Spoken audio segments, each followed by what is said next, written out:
pessoal, que orgulho estar aqui mais uma vez com a Patrícia hoje. Meu nome é Gisele Calef, eu trabalhei em RH por 14 anos e eu estou aqui para falar hoje sobre segurança psicológica com a Patrícia, que é a sumidade, referência no tema. Eu estou orgulhosa e emocionada porque a Paty me deu aula, foi minha professora, é minha mentora. Então, Paty, seja bem-vinda ao Summit, coração quentinho. Conta pra gente como é que nasceu o ISP, né? E o seu propósito de trabalhar com o tema no Brasil. Bem, obrigada. Um prazer estar aqui com você mediando essa conversa. Que delícia estar com uma aluna Uma tão fã. uma fã, imagine, eu que sou sua fã. Bom, Gi, há 4 anos atrás, eu vim de RH, uma carreira clássica de RH, mais de 20 anos dentro de organização, em diferentes empresas, modelos de negócio, segmentos, passei por um monte de transformação e tinha algumas coisas que sempre me inquietavam em RH. Principalmente, fazer um monte de pesquisas de engajamento, de pulse, fazer um monte de planos de ação e ver poucos ponteiros mudarem. Então, o que que é que acontece, né, que trabalhar com cultura organizacional, a gente mexe tão poucos ponteiros de uma maneira mais rápida, mais ágil, como a gente precisa para gerar transformação. Por que que tem times que vão, tem times que não vão? Então esse era algum dos inquietações. Outras inquietações que eu tive, assim, diz respeito a engajamento. Então, como é que pode, dentro de uma empresa que é, sei lá, a melhor empresa para trabalhar, a gente ter gente que é tão feliz e ter gente que quer sair em 2 meses?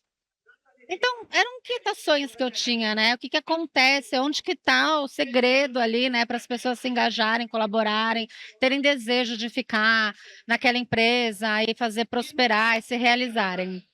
E então eu resolvi sair das organizações para ir atrás um pouquinho desse fenômeno. Que é esse fenômeno? E há 4 anos atrás eu fundei então o Instituto Internacional em Segurança Psicológica, que é o ISP, trazendo para o Brasil a primeira certificação internacional em segurança psicológica de times, representando essa certificação em alguns países de língua portuguesa, enfim. Comecei formando as pessoas, que tinham interesse em falar sobre um fenômeno, que é esse fenômeno relacional de times, que gera alta performance, mas que não sangra ninguém, né, que é baseado em comportamentos relacionais saudáveis. Então comecei a montar essa certificação, treinando pessoas, hoje já tem quase 400 pessoas formadas, e hoje também faço soluções, eu desenvolvo soluções para as organizações que querem trabalhar com esse tema, sempre na busca de encontrar um melhor funcionamento de times para gerar alta performance, engajamento, inovação, tudo isso.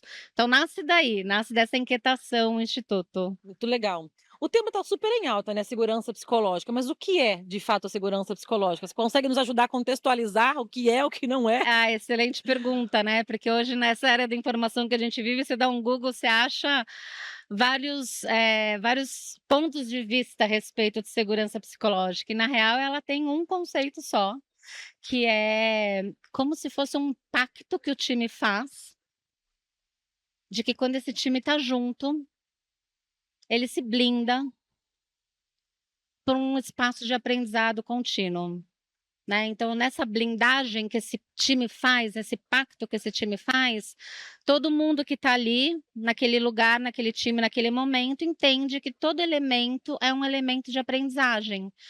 Com essa perspectiva, a gente pode se arriscar a falar, a dar ideias, a fazer perguntas, a questionar decisões, a trazer informações de mercado, tomar decisões impopulares, sem medo de ser retalhado, sem medo de ser julgado, sem medo de passar vergonha, porque todo elemento de fala que a gente traz, aquele grupo vai receber, vai reagir de uma maneira curiosa e de aprendizado, né, para levar o crescimento daquele grupo para outro patamar. Então é um conceito desenvolvido por uma engenheira, eu adoro falar isso, pela doutora Amy Edmondson, porque segurança psicológica, muita gente associa rapidamente a coisa de psicólogo, né, de ser psicóloga, eu sou psicólogo. Tem muito psicólogo que chega para mim e fala assim: "Ah, eu sou psicóloga, eu sei o que que é". Na verdade não é coisa de psicólogo, é coisa de engenheira, né, E é papo então de negócio, né, e é Paty, papo não de é só negócio. papo de RH, Não é de RH, não é de psicólogo, não é de líder, é papo de de negócio, então gente. de gente. Então é uma engenheira, a doutora Amy Edmondson, né, que é professora da Harvard, ela é uma pesquisadora acadêmica, que há mais de 20 anos atrás encontrou um padrão de funcionamento de sucesso de times de alta performance, olha que incrível. Há mais de 20 anos atrás, 25 anos está fazendo esse ano, e só chegou no Brasil muito recentemente, né, mas na verdade é um funcionamento de times para alta performance. Legal. Quais são os benefícios de promover segurança psicológica nos times e como é que isso vai impactar a inovação, por exemplo, aprendizagem, performance e resultado? Excelente, obrigada pela pergunta. Acho que a gente precisa falar mesmo de negócio. Olha, assim, de uma maneira muito simples, a pandemia trouxe para a gente, né, essa experiência que inevitavelmente todo mundo viveu, que de escolher o que que a gente ia consumir ou não, né, dentro de casa. O que que a gente ia consumir, que tipo de serviço que a gente ia consumir, produto, etcétera.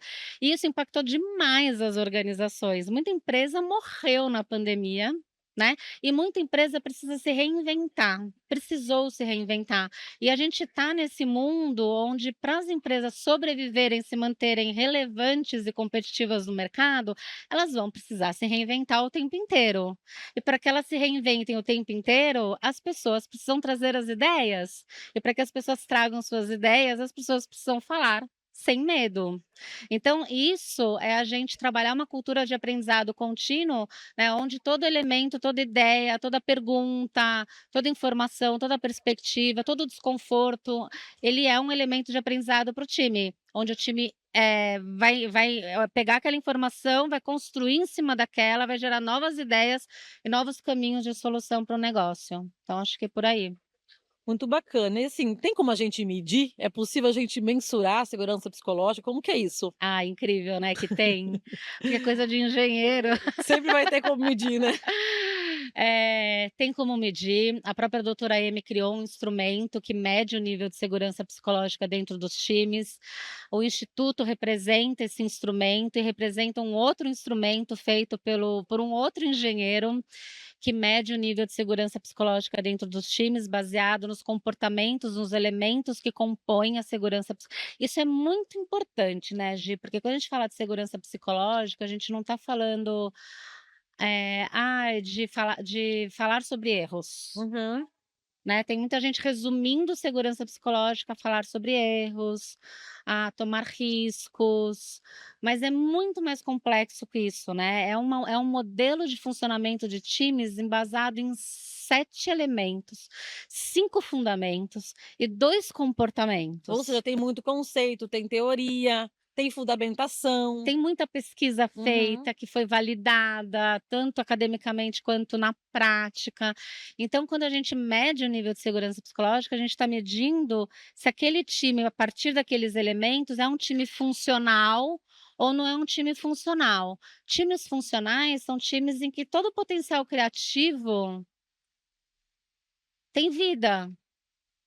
Acontece no É momento de fluido, né, é Paty? fluido, no momento de uma tomada de decisão, no momento de cocriação de alguma, né, algum caminho novo, alguma solução, no momento de gestão de crise, aquele potencial daquele grupo todo pactuado de que ali é um lugar seguro, flui, né. Então a gente consegue medir essa dinâmica.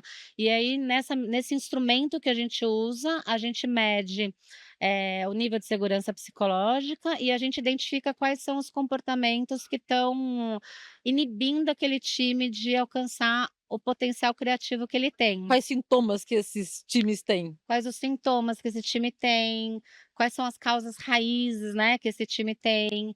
E aí com esse instrumento a gente consegue fazer um diagnóstico mais aprofundado, fazer um programa com esse time e no final a gente mede a evolução, o que é muito incrível. Então a gente consegue medir a evolução desse time e também, contrapor, né, ou, comparar com quais ponteiros finalmente de negócio a gente consegue mudar, que é aquilo que a gente não consegue num trabalho de cultura, por exemplo, né. Então a gente consegue efetivamente medir e comparar com qual ponteiro de negócio mudou e o que que aquele time está fazendo diferente para funcionar melhor.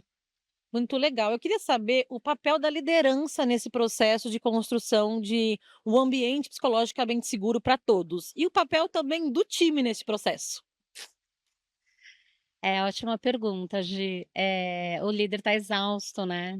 Você que é líder, está vendo a gente, você deve estar exausto, exausta. Eh, a grande beleza da segurança psicológica é que ela é uma crença compartilhada. Isso significa que todo mundo precisa acreditar de que aquilo é possível, por isso que eu chamo de pacto. É um projeto de time, então se o líder quiser fazer sozinho, ele não consegue, então não adianta ser um tema da moda e treinar toda a liderança e falar: "Líderes, agora vocês vão fazer segurança psicológica", sem o time, ele não vai conseguir. E o time sem o líder também não vai conseguir. Então, quando a gente fala desse fenômeno, né, dentro dos times, o líder está incluído. Obviamente, ele tem um papel de modelagem muito importante, né, de sponsor muito importante. Ao mesmo tempo que o líder pode ser o propulsor, né, ele também pode ser o inibidor daquele time funcionar de uma dinâmica mais saudável, né, mais fluida e tudo mais. Mas o líder tem alguns papéis. Primeiro, modelar comportamento. Que é como qualquer gestor deve se portar em qualquer, né, no ambiente profissional, no trabalho, ser referência, Ser a refe inspirar. inspirar, ser referência, modelar comportamento. Acho que tem 3 comportamentos muito chaves do líder, que são virtudes, eu acho, hoje em dia, desse líder contemporâneo, que é a humildade. É esse líder que a gente criou num lugar de ser uma pessoa muito especial e ter que saber de tudo, passar, né, passar pra esse lugar de: "Putz, se eu tenho um time e se eu usar a força desse time, a gente vai chegar muito mais longe do que eu sozinho. Então eu não sei de tudo, deixa eu Então, é escutar meu co-construção, time". né, co-construção, é compartilhado nessa construção, né. Essa construção compartilhada. Então a gente é muito melhor junto do que eu sozinho. Então essa humildade de querer saber o que está por trás da fala do outro, da outra pessoa que está no time, perguntar. Então acho que humildade, dizer que não sabe tudo, ter humildade de pedir ajuda. Por exemplo, estou escutando esse fenômeno aí da segurança psicológica, parece que tem um modelo, não sei como começar. Como que a gente podia começar? Time, né, então perguntar para o time. Então humildade. A outra virtude para mim é a curiosidade, né, então ao invés de ter mais respostas, fazer mais perguntas, a gente volta, né, para essa capacidade, dessa necessidade da gente precisar, eh, voltar a exercitar a musculatura das perguntas e a qualidade das perguntas que a gente faz. Então essa curiosidade por trás da fala do outro, por trás da inquietação do outro, por trás da desconforto de alguma pessoa que está no time, por trás de alguma fala. "Mas por que que você está falando isso? Mas calma aí, antes da gente seguir, deixa eu entender melhor esse seu ponto", essa curiosidade. E a terceira virtude para mim é a empatia, né, então, a gente entender como é que a outra pessoa está se sentindo. E isso só é possível se eu tenho dentro de mim recursos internos para compreender onde aquilo me pega, né. Então a gente volta para a questão de autoconhecimento, tudo isso que é muito importante, porque eu vou s o líder que eu sou representa a pessoa que eu sou, né. Então se eu sou uma pessoa que não se desenvolveu nesses aspectos, dificilmente eu vou ser um líder completo, né, nesse sentido de pleno, né, de uma liderança plena, se eu sou parte, né. Então, eu acho que são essas 3 virtudes primeiro. E obviamente incluir as pessoas para participar, né, então Se eu tenho 7 pessoas num time, comigo 8, 8 pessoas precisam falar naquela reunião, senão faz sentido você juntar 8 pessoas, você manda um e-mail, né, e tá tudo certo. Então gostaria de terminar essa reunião escutando todo mundo, como é que a gente pode fazer isso acontecer, e aí faz uma rodada de percepções, né, de pontos de vistas, então acho que por aí. Paty, a segurança psicológica não é um lugar que a gente chega e fica ali quentinho, é uma construção, é desafiador, existem resistências. Conta um pouquinho sobre essas barreiras e como mover essas barreiras nesse processo, os desafios que são encontrados, como lidar com esses desafios, que esse trabalho é um contínuo, né.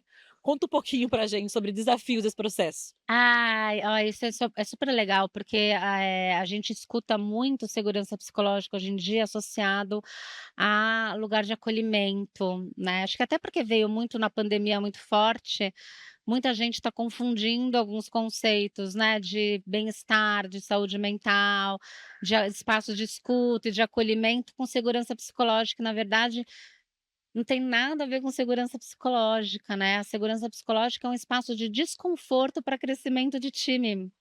Apesar do nome, né, ser segurança psicológica, também é um nome, né, É, que que remete à que psicologia e remete à ao segurança, ao é. conforto, né, mas é um espaço de desconforto para crescimento de times.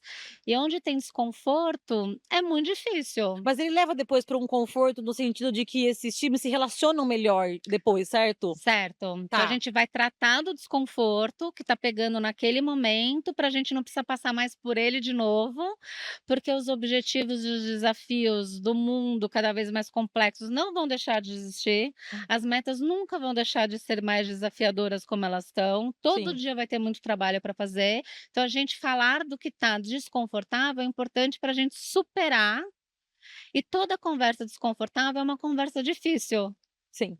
Né, porque a gente precisa, enfim, suspender julgamento, a gente precisa suspender a necessidade de Nosso ganha-perde, o ego, nosso ego, é entender o que que nos une aqui, qual que é o nosso propósito mesmo, a que a gente está servindo mesmo, né, e não essa necessidade de ganha-perde, onde a gente está acostumado a operar nessa dinâmica de competição, né.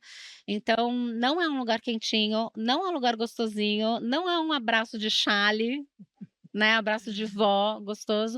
Ao contrário disso, é um lugar muito desconfortável, porque para crescer dói, né, Gil. Nosso dente dói, demais. nossos ossos doem, para a gente ter conversas amadurecidas, vai doer também, mas é um lugar de conversas de adulto para adulto.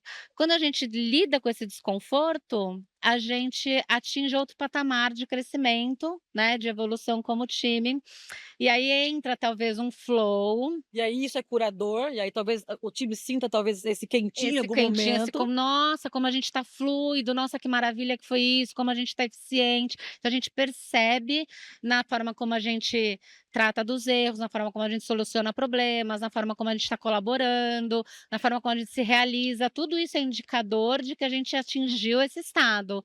E logo vem outros desafios, e logo a gente vai, né, então é um processo contínuo, não é atingimos a segurança psicológica, né. Primeiro que a gente não atinge a segurança psicológica não é o fim, não é o resultado, é o meio de funcionamento desse time para alcançar um resultado que ele quer.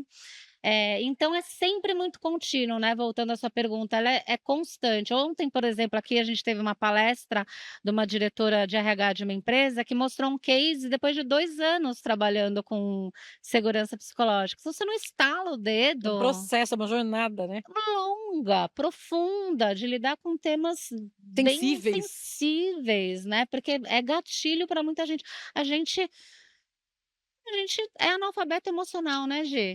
Então Sim. pra gente só que a gente só se desenvolve na relação, Com a o gente não se outro. desenvolve sozinho. É, Não é que a gente vai se desenvolver sozinho na nossa parte pessoal, mas a nossa vida é social, e é com o outro que a gente precisa estar para se desenvolver. E a gente é tão melhor junto, né, tão com maior certeza. junto. Então esse é o convite, sabe, da gente trabalhar com isso, mas como pacto de time. Então Pra gente fechando, eu queria que você deixasse um recado para os gestores de RH que estão nos assistindo, para os executivos que são líderes de negócio, porque essa conversa, como a gente falou, ela não é só de RH, mas o RH puxa muitas vezes o tema para levar para a empresa e conduzir, né. O que que você deixa de recado para o pessoal, em relação ao tema? primeiro acho que 2 recados. Primeiro recado, tem a ver com a gente está falando de uma dinâmica de funcionamento de time para alta performance. Então, quando a gente usa esse modelo como base dessa dinâmica, aquele resultado que você está esperando na organização, de maior colaboração, de melhor comunicação, de baixo turnover, de saúde e bem-estar, de inovação, de agilidade na tomada de decisão, de eficiência das reuniões, de tudo isso vai acontecer. Então é sobre resultado. E o segundo recado, que se eu puder já dar uma dica para você que está escutando, né, começa distribuindo a fala dentro do seu time. Começa distribuindo de forma igualitária a fala do seu time.